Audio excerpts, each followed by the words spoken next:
मुख्यमंत्रियों से भी लंबी बात हुई थी। टीकाकरण को लेकर राज्य सरकारों के अनेक सुझाव भी मिले थे। कुछ दिन पहले मेरी मेड इन इंडिया वैक्सीन बनाने का जो प्रयास कर रही वैज्ञानिक टीमें हैं, काफी देर तक उनसे बहुत ही सार्थक मेरी बातचीत हुई है। वैज्ञानिकों से भी मिलने का मौका मिला है और भारत के वैज्ञानिक अपनी सफलता को लेकर बहुत ही आश्वस्त हैं। उनका कॉन्फिडेंस लेवल बहुत ही मजबूत है जी।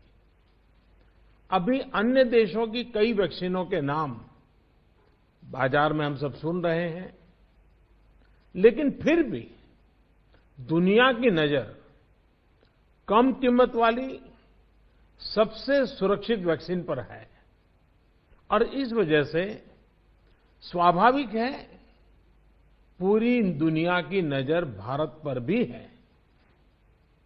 अहमदाबाद, पुणे और हैदराबाद जाकर मैंने ये भी देखा है कि वैक्सीन मैन्युफैक्चरिंग को लेकर देश की तैयारियां कैसी हैं। हमारे भारतीय manufacturers, ICMR, department of biotechnology और ग्लोबल इंडस्ट्री के अन्य दिग्गजों के बहुत ही संपर्क में रह करके तालमेल के साथ काम कर रहे हैं। आप एक तरह से मानकर चलिए कि सभी कमर कस के तैयार बैठे हैं। करीब करीब 8 ऐसी संभावित वैक्सीन है जो ट्रायल के अलग अलग चरण में और जिनकी मैन्युफैक्चरिंग भारत में ही होनी है। जैसा यहां चर्चा में भी बात आई, भारत की अपनी 3 अलग अलग वैक्सीन का ट्रायल अलग अलग चरणों में है। एक्सपर्ट्स ये मानकर चल रहे हैं कि अब कोरोना की वैक्सीन के लिए बहुत ज्यादा इंतजार नहीं करना पड़ेगा। माना जा रहा है कि अगले कुछ हफ्तों में कोरोना की वैक्सीन तैयार हो जाएगी। जैसे ही वैज्ञानिकों की हरी झंडी मिलेगी, भारत में टीकाकरण अभियान शुरू कर दिया जाएगा। टीकाकरण के पहले चरण में किसे वैक्सीन लगेगी, इसे लेकर भी केंद्र सरकार राज्य सरकारों से मिले सुझावों के आधार पर काम कर रही है। इसमें प्राथमिकता कोरोना के मरीजों के इलाज में जुटे health care workers, frontline workers और जो पहले से गंभीर बीमारियों से जूझ रहे हैं वैसे बुजुर्ग लोगों को दी जाएगी।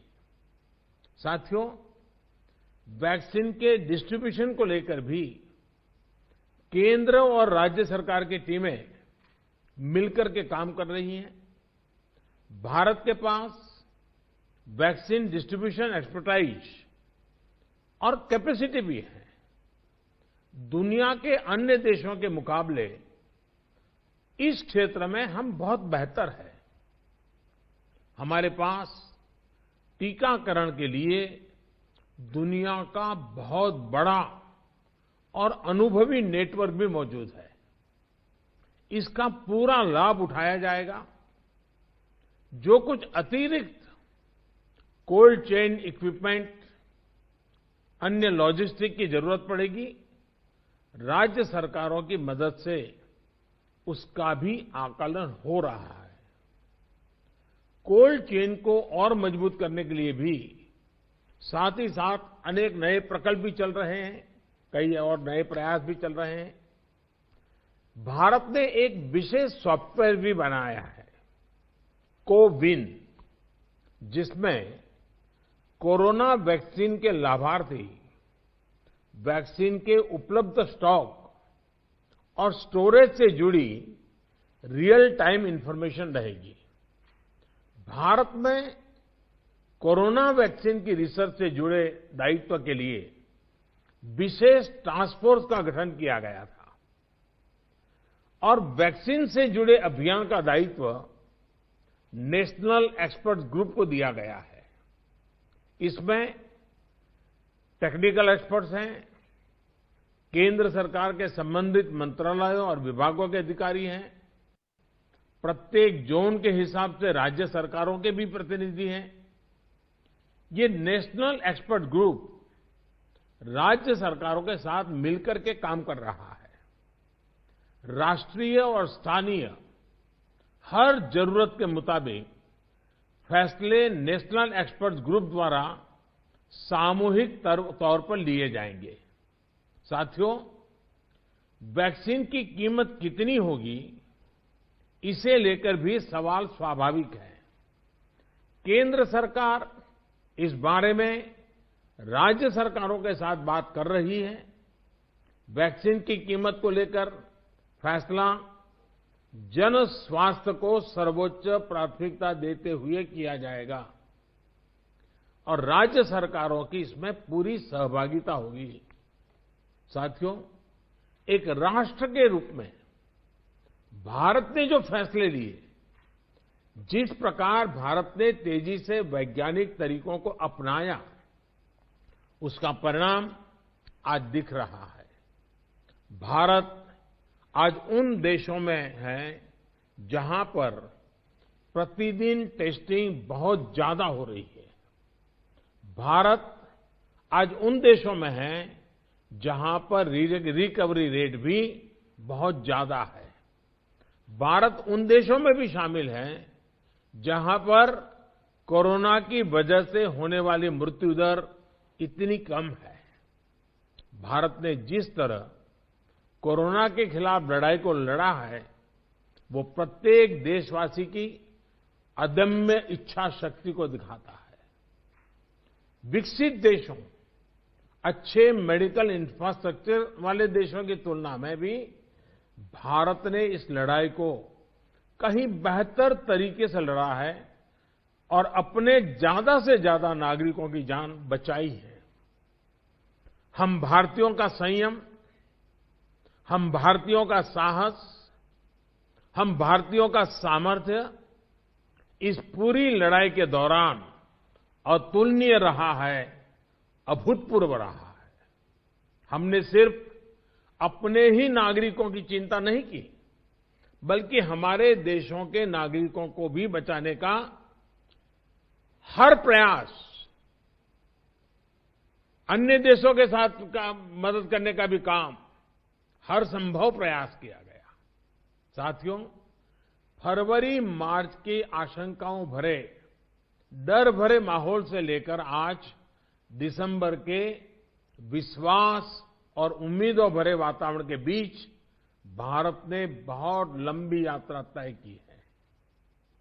अब जब हम वैक्सीन के मुहाने पर खड़े हैं, तो वही जन भागीदारी, वही साइंटिफिक अप्रोच, वही सहयोग आगे भी बहुत जरूरी है। आप सभी अनुभवी साथियों के सुझाव भी समय समय पर भी इसमें प्रभावी भूमिका निभाएंगे। आप सभी जानते हैं कि जब भी इतना व्यापक टीकाकरण अभियान चलता है, तो अनेक प्रकार की अफवाहें भी समाज में फैलाई जाती हैं। ये अफवाहें जनहित और राष्ट्रहित दोनों के विरुद्ध होती हैं। इसलिए हम सभी दलों का ये दायित्व है कि देश के नागरिकों को ज्यादा से ज्यादा जागरूक करें, उन्हें किसी भी अफवाह में बचाएं। इसके साथ ही हम जानते हैं दुनिया में जिस प्रकार से कर्व बदल रहा है और चित्र कहां से कहां जाएगा कोई कह नहीं सकता है, और ऐसे में हमारे जो प्रूवन रास्ते हैं, प्रूवन हथियार है, उसको हमने कभी भी छोड़ना नहीं है।